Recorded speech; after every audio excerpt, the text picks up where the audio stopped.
Mr. President, with the permission of the body, Mr. President, I move to elect the following as members of the Commission on Appointments. On the part of the majority, Senators Alan Cayetano, De La Rosa, Ejercito Estrada, Bongo, Marcoleta, Marcos, Tulfo, Villanueva, and Villar. So move, Mr. President.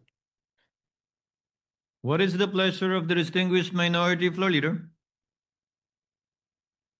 May I know how many members of the majority that the majority leader is electing into the Commission on Appointments? The majority leader will please respond. Mr. President, we are electing 10 members of the majority in the Commission on Appointments, Mr. President. May I know why the computation is the majority members of the so-called majority are getting 10 members into the Commission on Appointments? Yes, The Mr. majority President. leader may reply. Mr. President, the computation is based on an 80-20 representation from the majority and the minority. 80% of 12 members would be equal to 9.6 members, which may be rounded out to 10 members. 20% of 12 members would equal to 2.4 members, which is rounded out to 2. If you look at the composition, Mr. President, right now of the Senate, we have 19 members in the majority. Over 24 is 0.79, Mr. President. 5 members of the minority, over 24 is 0.20. And if you multiply, Mr. President, 0.79 times 12 is 9.6, 0.20 times 12 is 2.4 members, Mr. President.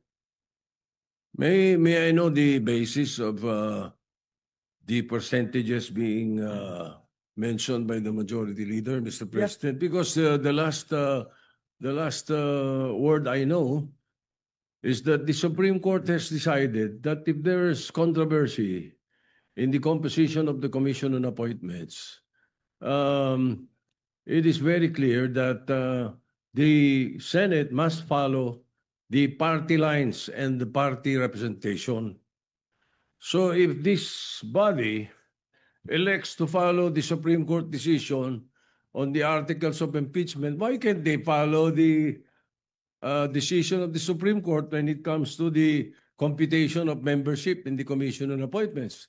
So therefore, there is no such thing as 9.6, 9.5, 9.5, 2.5, 2.4. It should be members of the NPC, 6. 3 of them should be in the CA. Members of the NP, Nationalista Party, is 2.5 or 5 of them.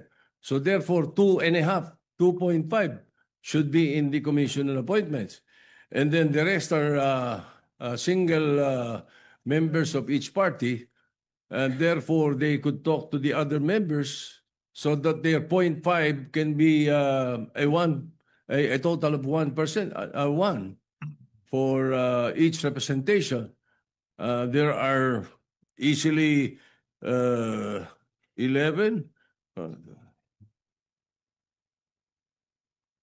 Oh no, the PDP has 3 members. PDP Laban has 3 members, Senator Bongo and Senator De La Rosa and Senator Robin Padilla. So their representation in the CA should be 1.5. Right now, I'm already hearing Senator Bongo and Senator De La Rosa as members of the CA. What about the other members? What about their political parties? I think this should not be the case to be followed, Mr. President, that the whim of the majority or the whim of the numbers shall prevail. I don't think so. We should follow the rule then, if that is the case. We have been discussing this with Senator Estrada. Senator Villanueva has tried to talk to me about it. What we're saying is that we could come up with a formula that will also jibe with the Supreme Court decision. Why all of a sudden coming up with something like this, and then coming up with percentages that an economist could not even understand? Mr. President, if I may, Before recognizing the Honorable Zubiri, Chair would like to recognize first the Majority Floor Leader. Thank May you I very put much, Mr. President. Mr. President, we put on record that we submit to the statements made by our minority leader that it should be based from the Supreme Court's decisions, Mr. President. May I quote, Mr. President, in Coseteng versus Mitra, the Supreme Court noted that the House membership was based on 80-20 representation, almost the same, Mr. President, as what we mentioned earlier after rounding up the proportional representation of the LDP members comprising the majority during that time, Mr. President. Let me quote, Mr. President, the decision. The composition of the House membership in the Commission on Appointments was based on proportional representation of the political parties in the House. There are 160 members of the LDP in the House, and they represent 79% of the House membership. 80% of 12 members in the Commission on Appointments would equal 9.6 members, which may be rounded out to 10 from the LDP. Mr. President, noting, Mr. President, in the recent Congresses, membership in the CA has not been based on representation of political parties, but rather on proportional representation. And in this case, Mr. President, we computed, Mr. President, the members of the majority and the minority bloc in the Senate. Also, Mr. President, let me point out, in the same formula the Supreme Court cited in its decision, Gingona versus Gonzales, the practice of rounding off that has not been consistently followed in the 15th and the 19th Congress. Mr. President, in the same Supreme Court decision, the SC explicitly mentioned, it is also a fact accepted by all such parties that each of them is entitled to a fractional membership on the basis of the rule on proportional representation of each of the political parties or coalition, Mr. President. So, Mr. President, if the question is every senator would have a 0.5 fractional membership, the senator does not actually hold that 0.5 fractional membership, Mr. President. Ang may-ari po nito ay yung coalition. Ito pong sinasamahan niya na bloke. And that's why, Mr. President, if the question is whether or not a senator from the majority bloc, for instance, would give up his or her fractional membership to another party, it cannot be done, Mr. President, as the proportional allocation of seats belongs to, again, to the party, coalition, or bloc, and not the senators themselves. And the Supreme Court is very clear that a senator is not ipso facto entitled to a CA seat.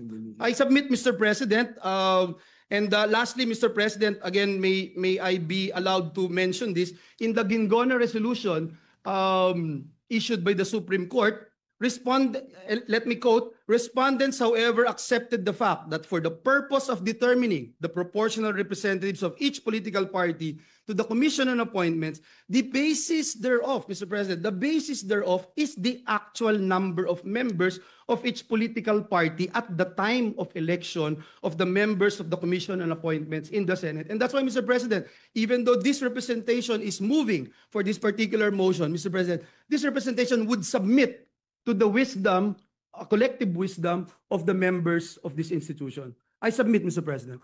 Senator Zubiri is recognized for his interjection. Thank you, Mr. President. Mr. President, with due respect to the majority leader, usually, if it's not political party that makes a decision for us on who will be heading this commission appointments, we usually look for partners. We've been doing that since 2007, Mr. President. I remember in 2016, my partner was Senator Richard Gordon.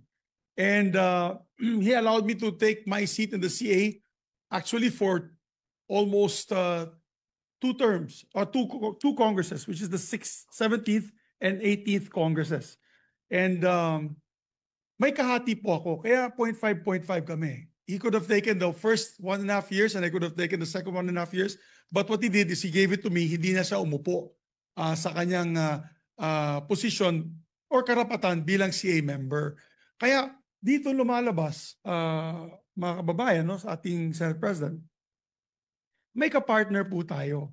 So, that's why we computed it at 9.5 and 2.5. that's also the right of the minority to have the 0.5 seat.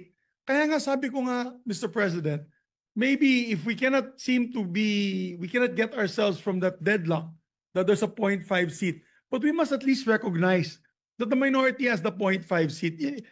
I mean, schematics lang yan eh. 0.4 yung sa majority, 0.6. Pero sa totoo yan, 0.5 yan, kalahati-kalahati yan, Mr. President. Because we share our seat with another member. That's how it is. That's the tradition. I know Senator Jinggoy is familiar with that. The Senate President is familiar with that. We just look for partners. In the time when I was Senate President, Your Honor, the Senate President, I gave my share actually to the Senate President, to Senator Chis Escudero, so that he'll have a full membership of the CA. Kasi kalahati ko siya. Wala akong kahati dahil ako yung presiding officer ng CA. So yung punto ko po dyan, Mr. President, kawawa naman yung 0.5 seat ng minority. 0.5 na lang nga, tatanggalin nyo pa at ibibigay nyo pa sa iba. Papayag kami na may kahati po kami sa minority, sa majority. Yung minority sana, pabigyan na makaupo din. Whether it's the first half or the second half of the 20th Congress. But that would have been the more ideal situation, Mr. President. Na kung gusto nyo, ako pumapayag nga ako, mag-toss coin na lang. Para sa ganun, sinong uupo sa majority, sinong uupo sa minority, sa first half and second half. But really, hindi natin matanggal na meron talagang kahati kami doon sa posisyon na yan. Dati, nung panahon ni Senator, when I was Senate President, walang problema yung minority dahil dalawa lang po sila, Mr. President. So obviously, it was either Senator Coco or Senator Risa. Pero ito 5 po kami. So kung 5 po kami, that entitles us to about 2.5 seats in the CA. So yan lang pong apela natin, that by tradition, we don't have any problem like this because naghahanap po tayo na kahati. Kung wala po tayong kahati, di toss coin na lang po yung kalahati. Sinong upo muna at sinong upo huli. Pero you cannot rob us from that 0.5 right of us to be able to sit in the Commission on Appointments. Mr. President. Noted. With the permission of the President. minority leader, I'm sorry I took his time. The remarks of the gentleman is noted. Mr. President. The minority leader is recognized. Thank you, Mr. President. We were expecting at least some kind of cooperation or acknowledgement of the members of the minority before the majority leader all of a sudden stands up. The members of the majority have been talking to us eh. Nakikipag-usap. Kanina lang, kinausap kami ng President Pro Tem. Ngayon, biglang titindig itong majority leader na biglang he will be ramming down our throats. 10 members of the majority, all of a sudden. We're expecting more cooperation and more better treatment for the minority because we're trying to our best to treat you as well because we can make it harder for you if this is what you want. Kaya we were expecting, something better. Konting pakisamahan naman dito. It's been that way since before. Pero kung ganyan ang gagawin natin, kasi the other members of the majority should know that ano lang to eh. It's a matter of party representation eh. And if we do that, if we do we follow the party representation, simple 6 NPCs, 3 upo, they decide sino 3. 2 po ang 5 ang Nationalista Party, 2.5. So may bakanting 0.5. Yung PDP laban 1 and 3. So 1.5. May isa at may bakanting 0.5. So pag pinagsama mo yun, 6 or 5. 6. And merong isang 0.5. And then there are 10 members who are either single members of the party or are independent. And in that case, 10 of them, 5 of them sits in the CA dapat. Yun ang dapat formula. Ganun lang kasimple dapat sana yung formula, Mr. President. Kung hindi naman, andun yung alternative formula which is majority-minority, okay. Pero we were expecting, the simple respect to the members of the minority na kinakausap naman kami. Hindi kami saling-pusa dito. We can make this easy for you and we can make it also difficult for you. We leave it up to you, Mr. President. My objection stands. I don't think we should continue with the election until we have discussed this properly, Mr. President. What Mr. does the President, if I may, majority Mr. leader say? President, thank you, Mr. President. Mr. President, God is my witness. And we have been talking to the members of the minority. The minority leader even mentioned that we were talking to him, Mr. President, and the members of the minority. Senator Mig Zubiri, Senator Lauren Legarda is also aware of this for quite some time before the lull, Mr. President, during the order of business. Our Senate President Pro Temp again reiterated our request and our intention to actually move for this motion because, Mr. President, under the Constitution, the CA shall be constituted within 30 days after the Senate and the HOR shall have been organized with the election of the Senate President and the Speaker of the House. The Senate was organized, Mr. President, July 28. Therefore, Mr. President, the Commission on Appointments must be constituted not later than August 27. And that's next week, Mr. President, and we still have to issue notices, etc. Now, Mr. President, on the statements, and I sincerely respect our former Senate President, Mig Zubiri. Mr. President, let me just point out, Mr. President, no one's robbing of anything because we're doing this on the basis of the Supreme Court decisions, Mr. President. Mr. President, and if I may again, Mr. President, it is submitted, if the tradition, Mr. President, the concern here now, Mr. President, is can tradition on informal agreements between senators be cited in determining how many members from the majority and the minority blocks will be represented in the CA? Mr. President, again, this representation submits that we stick to the established mathematical formula and the use of Supreme Court decisions as guidance, Mr. President. Kaya po nagbigay sila ng desisyon so that we can be guided accordingly in determining the proportional representation in the CA. In the SC resolution, again, Mr. President, on Gingona versus Gonzales, the court said, no practice or tradition established by a mere tolerance can, without judicial acquiescence, ripen into a doctrine of practical construction of the fundamental law.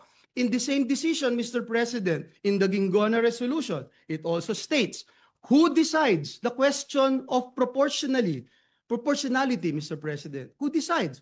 The power to choose who among them will sit as members of the Commission on Appointments belong to the Senate, Mr. President. And that's why, Mr. President, even this representation who made that motion will submit to the decision of every member of the Senate. And furthermore, Mr. President, in the Coseteng versus Mitra, the Supreme Court again pointed out the other political parties or groups, and I quote, other political parties or groups in the House, such as petitioners, kaiba, which is presumably the member also with the coalition majority. Ang sabi po ng Supreme Court, are bound by the majority's choices.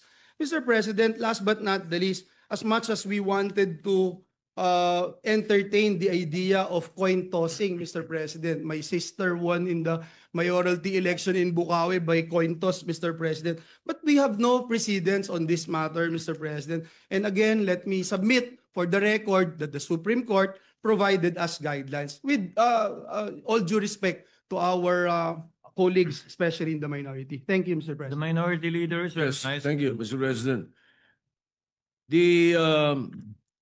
The Gingona versus Gonzales issue should be the prevailing, not the Mitra or Coseteng versus Mitra, as mentioned earlier by the majority leader. The interpretation of Constitution Article 6, Section 1, Section 18 is very clear. Basis of proportional representation from political parties and party organizations. Ang linaw nun eh. Walang sinasabi itong majority and minority. Mr. President, if I may, I believe The the majority party leader the is party recognized. organization is the minority and the majority. And I submit again, Mr. President, hindi po ako magmamagaling-galingan or magsasabing eksperto dito, but nais ko, Mr. President, na isubmit itong aking posisyon sa body, Mr. President, at maging sa mga kasama natin dito sa bulwagang ito, Mr. President. Mr. President, di mo pwedeng sabihin yung laman ng Constitution ng parties, organizations, meaning majority and minority. That is a very poor interpretation, Mr. President. Ang linaw eh. The basis of proportional representation from the political parties and parties or organizations registered under the party list system represented therein. Hindi ko makikita yung majority-minority doon, Mr. President. So I think kung sa mga simple membership ng mga committee, kinukonsulta members ng minority, kinukonsulta bawat member sila, bakit hindi sa napaka-importanting body like the Commission on Appointments? Ba't hindi makakonsulta? The President pro tem was talking to us about it just a few minutes ago. That's the point, Mr. President. Bakit ganito? But then again, that is my appeal. And if it doesn't work, then let's work. Mr. President, I submit, Mr. President, I think we have been debating on this, Mr. President. Again, that is the position of this representation, and we submit it, Mr. President. Before acting on the motion of the Majority Leader duly objected to by the distinguished Minority Floor Leader, Chair would like to state for the record that neither the majority nor the minority has a monopoly of interpreting what the Supreme Court said in regard to the Supreme Court decision on the composition of the Commission on Appointments. In fact, that is the reason why in no less than 8 occasions, cases were brought before the Supreme Court precisely on the composition of the Commission on Appointments, beginning as early as 1951, the latest being in 2009. And the Senate is a deliberative body. The Supreme Court said it is the Senate that decides on these matters. Chair takes exception to the statement that this is being rammed because we debated on it, and when there is a motion duly objected to, our rules state very clearly that we should divide the House by acting on that clear difference in opinion with respect to matters that the Senate needs to act upon, specifically that we should constitute and organize the Commission on Appointments within 30 days after the organization of both the House and the Senate. That date lapsing on August 27, 2025.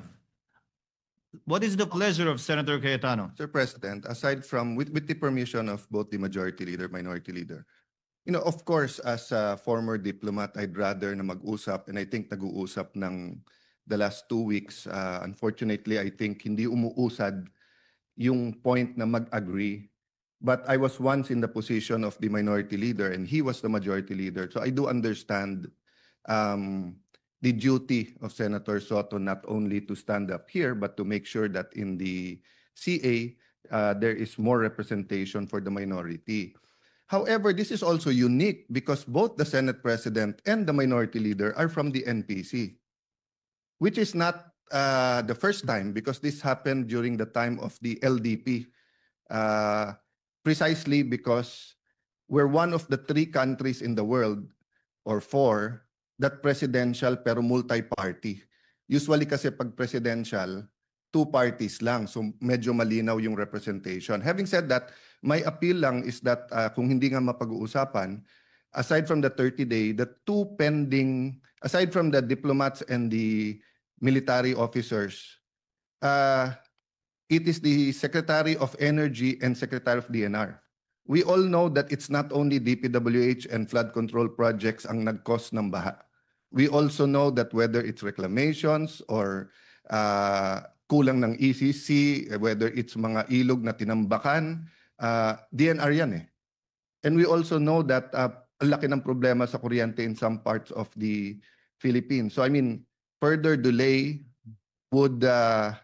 might benefit us sa pag-uusap, but it will damage, you know, the discussions of this with the secretaries, because the CA is such a powerful tool to get the secretaries on the right track. At kung hindi, dapat sila i-confirm, hindi i-confirm. Kung i-confirm, through our collective efforts, I think itong flooding at saka itong kuryente madidiscuss na maaga. So I just like to empathize with both the majority and minority leader, but emphasize that we have to decide sooner than later. Thank you, Mr. President. Noted and entered into the records. What is the pleasure of the Honorable Zubiri? Maybe there's still, we can ask for a minute suspension. Maybe there's still some diplomacy left in this situation, since the former Secretary of Foreign Affairs stood up and said that he could help in the diplomacy or this issue particularly? Instead of suspending so as to make the most out of the time of the Senate, can we defer acting on the motion of the majority leader duly objected to and take up some of the reference of business That's okay. while waiting, and thereafter we shall proceed to act on the motion of the majority floor leader with the permission With the- of Senator Zubiri and the minority. Okay. They, Chair hereby defers acting on the motion duly objected to by the minority leader to elect the 10 members of the Commission on Appointments. Majority Leader?